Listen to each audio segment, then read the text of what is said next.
Bonjour Geoffrey. Bonjour NJ, bonjour Paul, bonjour Google Maps, responsable de la cartographie du monde et de divorce. Hein.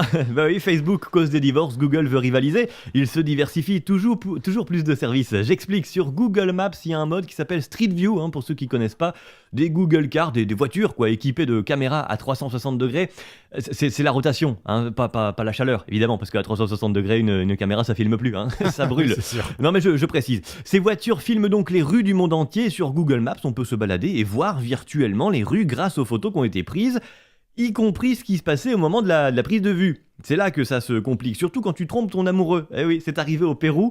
Moi, je suis surpris qu'il y ait des Google Cars au Pérou déjà. Je suis même surpris qu'il y ait des routes au Pérou. Alors, pour moi, le Pérou, c'est des montagnes, des restes archéologiques et des lamas. Donc, bon. Là-bas, en tout cas, un type cherchait son chemin sur Google Maps et, bah tiens, on dirait ma femme sur un banc. Oh, c'est marrant ça. Bah, on dirait qu'il y a un type sur ses genoux. Bah, je me rappelle pas m'être baladé dans ce coin-là. Ce qui, ma foi, est logique. Sinon, pourquoi il chercherait son chemin?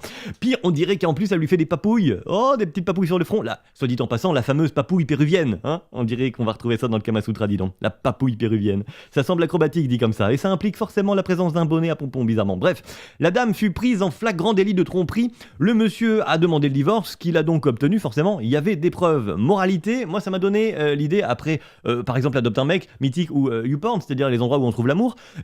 Ça m'a donné l'idée de dire, tiens, on devrait faire un site internet et je vais créer le mien pour aider les gens à tromper leur partenaire. Émilie a vu son amant aujourd'hui, mais elle a oublié la carte de l'hôtel dans la poche arrière de son jean. Elle risque de se faire prendre, même si c'est ce qui vient de lui arriver avec son amant. Heureusement, Émilie sait que tous les conseils sont sur trompersonpartenaire.com. Trompersonpartenaire.com. On peut le faire, mais pas en plein air. Voilà, c'est la moralité.